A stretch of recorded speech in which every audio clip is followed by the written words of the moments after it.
Quiero enfocarme esta mañana en una parte de este capítulo, de este pasaje de las Sagradas Escrituras.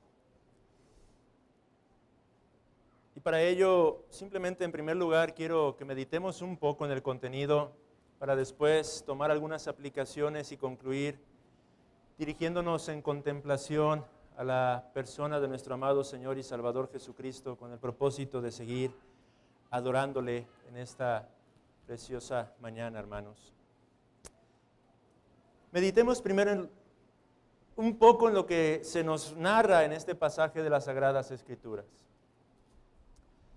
Encontramos aquí a Saúl, después de haber sido ya establecido como rey sobre el pueblo de Israel, después de la exhortación, la amonestación que hace Samuel el profeta en el capítulo número 12, en donde advierte al pueblo que deben obedecer al Señor, ellos y su rey, para que entonces puedan gozar del favor de su Dios, para que entonces puedan gozar de la bendición de Jehová, el Dios del pacto, el Dios vivo, el Dios verdadero. Y en este capítulo 13 parece que finalmente Saúl atiende uno de los principales problemas que aquejaban al pueblo de Israel en esos días. Había un enemigo que constantemente era un aguijón en la vida y en el ministerio de los israelitas, los filisteos. Saúl entonces reúne a un ejército con el propósito de atacar al pueblo filisteo y de esta manera librarse del yugo que esta nación constantemente ejercía sobre el pueblo de Dios. Para ello el pasaje nos dice que reúne a 3,000 hombres. 2,000 de estos hombres los toma a su cargo Saúl, 1,000 de estos hombres los pone a cargo de su hijo Jonatán, y al resto del pueblo lo envía al campamento en espera de sus indicaciones. Es Jonatán quien va y ataca la guarnición de los filisteos. Tal pareciera que lo que provocaron tanto Saúl como su hijo Jonatán fue algo que no esperaban. Es como cuando vamos y movemos a un panal y de pronto todo un enjambre de avispas o abejas salen y se disponen a atacarnos, porque una vez que hacen esto, el pueblo filisteo sale con una fuerza aún mayor para contraatacar al pueblo de Israel. Versículo número 5 nos dice: entonces los filisteos se juntaron para pelear contra Israel. 30,000 carros, 6,000 hombres de a caballo y pueblo numeroso como la arena que está a la orilla del mar. Los filisteos respondieron de una manera tremenda al ataque que Saúl había iniciado en contra de esta nación. Y la reacción del pueblo de Israel fue la de un gran temor. Porque se nos sigue describiendo que cuando los hombres de Israel vieron que estaban en estrecho, y entre paréntesis nuestra Reina Valera dice, porque el pueblo estaba en aprieto, lo que comenzaron a hacer los israelitas fue huir, esconderse. Cada uno de ellos, algunos de los hebreos se nos dice, se escondieron en cuevas, en fosos, en peñascos, en rocas, en cisternas. Todo el pueblo de Israel se encontraba ocultándose ante el inminente peligro en el que ahora se encontraban. De hecho, algunos incluso cruzaron el Jordán, desertaron de las filas del ejército, huyendo para ocultarse en tierra de Gad y en la tierra de Galaad. Una gran prueba le esperaba entonces a Saúl en medio de estas circunstancias. Porque se nos dice que aún había algo que él tenía que hacer. Saúl se encontraba aún al frente de batalla, aguardando. Y los que le seguían se encontraban temerosos, porque el texto nos dice que estaban ahí temblando. Y Saúl tenía la clara instrucción dada por parte del profeta Samuel de esperarlo. De esperarlo antes de que él emprendiera la defensa, él emprendiera el contraataque, él emprendiera la labor que Dios le había dado que llevase a cabo de libertar a su pueblo de manos de los enemigos. Él tenía que esperar a que el profeta Samuel llegase para ofrecer sacrificios y de esta manera el pueblo de Israel contara con el favor de Jehová a fin de poder ver victoria en medio de la batalla. El texto nos dice claramente que pasados los 7 días, en los que Saúl tendría que haber esperado la llegada de Samuel, no llegó el profeta. Por lo que entonces Saúl tomó una determinación. ¿Y qué fue lo que Saúl hizo, hermanos? Versículo 9, traedme holocausto y ofrenda de paz. Y ofreció el holocausto. Saúl, en su desesperación, al ver cómo es que el pueblo que quedaba estaba comenzando a desertar a causa del temor, decide tomar acción por sí mismo. Y si el profeta Samuel no llegaría, entonces él se encargaría de ofrecer holocausto y presentarlo ante el Señor, algo que aparentemente podría parecer bueno, correcto, pero a la luz de la ley de Dios, era en contra de la voluntad del Señor. No era el rey quien tenía la libertad de ofrecer sacrificios, pero esto era algo que correspondía solamente al sacerdocio. El rey no tenía derecho a llevar a cabo estas cosas. Por lo que hizo Saúl, hermanos, fue desobedecer la clara voluntad de su Dios. Ese Dios al que él se dirigía como su Dios, Saúl estaba desobedeciendo claramente sus instrucciones, sus mandatos. Habíamos dicho ya en el capítulo 11, hermanos, y a la luz de la exposición que pude compartir de Judas, que Saúl en realidad es un impío. Saúl en realidad fue un impío, un falso converso, un hipócrita, un hombre meramente religioso en apariencia, pero su corazón era un corazón que no adoraba verdaderamente al Dios vivo y al Dios verdadero. Y aquí es donde comenzamos a ver claras muestras, claras manifestaciones de lo que había en el corazón de este hombre. De hecho, lo que Saúl hizo es lo que en un principio hizo el propio Caín, el pretender agradar al Señor a su propia manera, conforme a su propia voluntad, conforme a sus propios pensamientos. Esa fue la causa por la que Caín fue rechazado en los primeros días de la creación, hermanos. Caín quiso acercarse al Señor a adorarle conforme a lo que él quería hacer, no conforme a lo que Dios había establecido en su propia palabra. Y esa es la causa por la que Saúl es fuertemente reprendido, porque Samuel, cuando llega en el versículo número 11, le dice, ¿qué has hecho? Y la respuesta de Saúl, porque vi que el pueblo se me desertaba y que tú no venías dentro del plazo señalado y que los filisteos estaban reunidos en Micmas, me dije, ahora descenderán los filisteos contra mí a Gilgal, y yo no he implorado el favor de Jehová. Me esforcé pues y ofrecí holocausto. Esas son las palabras de un impío. Un hombre que obra conforme a sus propios pensamientos. Y amigo, aquí quiero aplicar algo para tu propia vida. El cristianismo no se trata de simplemente buscar tener una relación con Dios a través de la forma en la que a ti se te ocurra. El verdadero cristianismo es el acercarnos a Dios a la manera de Dios, el adorar a Dios conforme a lo que Él ha establecido en su propia palabra. Algunos cuando leen esta clase de pasajes pudieran pensar que fue algo exagerado la reprensión tan fuerte, tan firme que Samuel hace en contra de Saúl. Y es que podríamos preguntarnos, ¿se preocupa más Dios por el ritual adecuado para el ofrecimiento del sacrificio que de la necesidad de prepararse para la batalla? Y la respuesta es sí. Sí. ¿Y sabes por qué, amigo?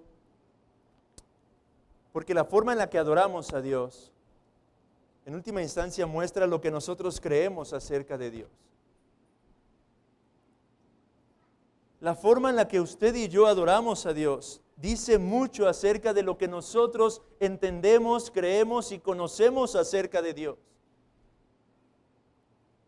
Y déjeme dar nada más 4 aplicaciones breves de lo que podemos aprender a la luz de las consecuencias y del acto de Saúl en medio de esta circunstancia particular. ¿Cuál fue la necedad de Saúl en esto, hermanos? El pecado de Saúl consistió entonces en violar el claro mandamiento de Dios. Esa fue su necedad, en quebrantar lo que Dios había establecido en su propia palabra. Y eso es algo que se puede aplicar a nuestros días fácilmente. Hay un proverbio, Proverbios 3, versículo número 5. Fíate de Jehová de todo tu corazón y no te apoyes en tu propia prudencia. La necedad de nuestros días, al igual que lo que ocurre en la vida de Saúl en este pasaje de las Sagradas Escrituras, consiste en que muchas de las veces queremos hacer las cosas a nuestra manera y no a la manera de Dios, quebrantando así los mandamientos del Señor. Piense, por ejemplo, en lo que usted pretende hacer en cuanto a la educación de sus hijos. Fíate de Jehová de todo tu corazón y no te apoyes en tu propia prudencia. A veces nos dejamos arrastrar por los pensamientos de este mundo. Y si el mundo lo hace, entonces podemos hacerlo también nosotros. No importa que quebrantemos principios de las Sagradas Escrituras. A menudo quebrantamos este principio en cuanto a nuestra manera de dirigir nuestros matrimonios.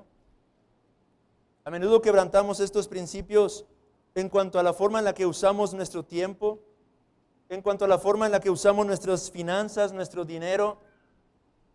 Violamos los mandamientos del Señor y comenzamos a fiarnos en nuestra propia prudencia. Y eso es necedad, hermanos. Eso es exactamente lo que hizo Saúl. Samuel, de hecho, le dijo, locamente has hecho. Y cuando nosotros pretendemos dirigir a nuestros jóvenes en un noviazgo conforme al del mundo, por ejemplo, y no conforme a los principios, a los parámetros establecidos en las Sagradas Escrituras, bien podría decírsenos, locamente estás actuando. ¿Cuántas cosas pudiéramos meditar respecto a este punto, hermanos? ¿En cuántas cosas descuidamos o simplemente hacemos a un lado lo que la palabra del Señor nos muestra, nos revela con toda claridad? Y actuamos de la misma manera en la que Saúl lo hizo, teniendo en poco los mandamientos del Señor. Un segundo punto que podemos aplicar. A la luz de esto que leemos aquí, debemos entender que obedecer a Dios es obedecer su palabra. Obedecer a Dios significa obedecer su palabra. Saúl conocía lo que Dios había dicho y él pretendía obedecer a Dios quebrantando lo que estaba escrito. Si nosotros decimos querer obedecer a Dios, entonces haremos bien en ir a las Sagradas Escrituras, porque el obedecer a Dios es sinónimo de obedecer lo que aquí se encuentra contenido, hermanos. ¿Quiere usted realmente obedecer a Dios? Entonces abra la palabra de Dios. Vayamos a las Sagradas Escrituras. Tomemos con reverencia la santa palabra de Dios, porque esto no es un libro común y corriente, no es cualquier otro libro, esto es la palabra de Dios. Dios ha hablado por medio de lo que está aquí escrito. Él se ha revelado a sí mismo y ha revelado su voluntad para que nosotros podamos discernir sus propósitos para nuestro diario caminar por este mundo, hermanos. Un tercer punto que podemos aplicar. Si queremos hacer verdaderamente la obra de Dios, hemos de hacerla a la manera de Dios, hermanos. Mientras meditaba esto, recordaba el último mensaje de Ageo, hermanos. Muchas veces creemos estar haciendo la obra de Dios, creemos estar avanzando el reino de nuestro Señor Jesucristo. Sin embargo, no lo estamos haciendo conforme a la palabra y a la voluntad de Dios. Y cuando hacemos tal cosa, amados hermanos, nuestras obras son inmundas. Nuestras manos son inmundas. Lo que ofrecemos, nuestra adoración a Dios es inmunda. Por eso es significativo que hoy en estos días el evangelicalismo moderno pretende ofrecer alabanza, ofrecer adoración al Señor, pero conforme a sus propios pensamientos, cayendo en una especie de pragmatismo pecaminoso. Si hemos de querer verdaderamente honrar al Señor y adorarlo, hemos de hacerlo conforme a su propia voluntad. La adoración que se ofrece fuera de la voluntad del Señor Es abominable a los ojos de Dios. Dios ha establecido en su palabra cómo desea Él que se le adore. No se trata solamente de buscar tener las intenciones correctas del corazón. No, se trata de entender lo que Dios ha establecido en su palabra. Y un cuarto punto y último. ¿Podemos pensar que fue exagerada la reprensión de Dios? Observe lo que dijo Samuel. Mas ahora tu reino no será duradero. Fue una fuerte, una severa reprensión. ¿Por qué fue tan severa? Pudiéramos decir, ¿no fue exagerado esta actitud de Samuel hacia Saúl? Al final de cuentas, Saúl simplemente quería hacer lo correcto, entre comillas. No, hermanos.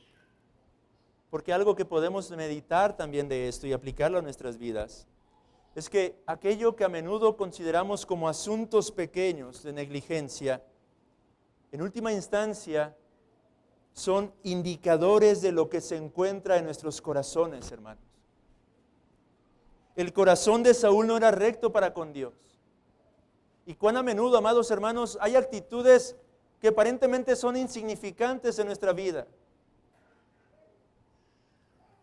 Pero hermanos, esas pequeñas actitudes, esa pequeña actitud, amado hermano, que tienes para con tu esposa a veces, esa pequeña actitud, amada hermana, que tienes para con tu esposo a veces, suelen ser claros indicadores de algo que se encuentra arraigado profundamente en el corazón. Por eso es que no podemos simplemente desechar esas pequeñas actitudes que a menudo pueden manifestarse en nuestra vida, aún en nuestra vida cristiana, amados hermanos. Ese desánimo que a veces tienes para venir a la reunión de oración puede estar manifestando un problema serio en tu propio corazón, amado hermano. Esas dudas que tienes a veces, por ejemplo, al momento de ofrendar o de dar al Señor lo que le corresponde, puede estar manifestando, ser un indicador de algo que puede estar gravemente afectado en tu propio corazón. Esa indiferencia, esposo o esposa, que muestras en aquellas cosas, como hoy se nos hablaba en el estudio de piedad en el hogar, que son importantes para el correcto orden de la familia, pueden ser indicadores de algo que se encuentra lastimado en un corazón. Así que no fue exagerada la reprensión hacia con Saúl, porque en última instancia, amados hermanos, es Dios quien genuinamente conoce el corazón de todos y cada uno de nosotros. Y Dios sabía lo que había en el corazón de este hombre, un corazón impío. Pero déjeme concluir después de estas aplicaciones dirigiéndonos a contemplar a Cristo. ¿Cómo contemplamos a Jesucristo en este pasaje? Después de esa dura reprensión hacia con Saúl en el versículo 14, Samuel le dijo: Jehová se ha buscado un varón conforme a su corazón, al cual Jehová ha designado para que sea príncipe sobre su pueblo, por cuanto tú no has guardado lo que Jehová te ha mandado. ¿De quién hablaba Samuel? En primera instancia estaba hablando de David, un hombre que sería descrito conforme al corazón de Dios. Pero en último término, amados hermanos, se estaba hablando acerca de Jesucristo, el verdadero y perfecto hombre que sería conforme al corazón de Dios. Porque David fallaría, hermanos. Seguiremos leyendo y nos daremos cuenta cómo es que, a pesar de que era un hombre genuinamente creyente, pecó, cayó, falló, flaqueó en muchas ocasiones. Pero este hombre conforme al corazón de Dios es el glorioso Señor y Salvador Jesucristo, el eterno Logos, quien se encarnaría para habitar entre nosotros y vivir entre nosotros. Aquel que, al igual que Saúl, sería sometido a una dura prueba, pero a diferencia de Saúl, él la aprobaría con creces. Usted puede recordar cuando nuestro Señor Jesucristo fue expuesto a la tentación en el desierto. Y la forma en la que nuestro Señor Jesucristo, a diferencia de Saúl, respondió en medio de esa dura prueba fue por medio de aferrarse a lo que estaba escrito. Satanás se acercó y tentó a nuestro Señor Jesucristo, y Jesucristo simplemente respondía: escrito está, no solo de pan vivirá el hombre, escrito está, al Señor tu Dios adorarás. dicho está, no tentarás al Señor tu Dios. Amados hermanos, es Jesucristo, aquel verdadero varón conforme al corazón de Dios, quien vino para hacer lo que ninguno de nosotros ha sido capaz de hacer, a fin de que ahora seamos unidos a Él y por la fe podamos gozar de la salvación y reconciliación con Dios. Amados hermanos, porque ciertamente, aunque podemos juzgar duramente a Saúl a través de lo que se encuentra aquí, al mismo tiempo no tenemos ningún derecho de hacerlo. Porque todos y cada uno de nosotros, al igual que Saúl, hemos pecado contra el Señor. En muchas ocasiones nos hemos ofrecido nos hemos presentado ante nuestro Señor para ofrecer una adoración que no es conforme a su voluntad. En muchas ocasiones hemos pecado contra Él al quebrantar sus claros mandamientos. En muchas ocasiones hemos tratado de hacer las cosas a nuestra propia manera, amados hermanos. Así que, ¿quién de nosotros podría levantarse por juez de aquel varón llamado Saúl? Pero en Cristo, amados hermanos, hemos sido reconciliados con Dios. Y en Cristo, amados hermanos, ahora somos nosotros llamados a que nuestros corazones sean conformados al de nuestro Dios. Y en Cristo, iglesia, podemos hacerlo. Por medio de su gracia, por medio de su misericordia, realmente nuestro corazón puede ser uno conformado cada vez más y más al de nuestro precioso y glorioso Creador, amados hermanos. Adoremos a nuestro Señor por causa de el varón, conforme a su corazón, que es digno de ser exaltado. Amén, hermanos.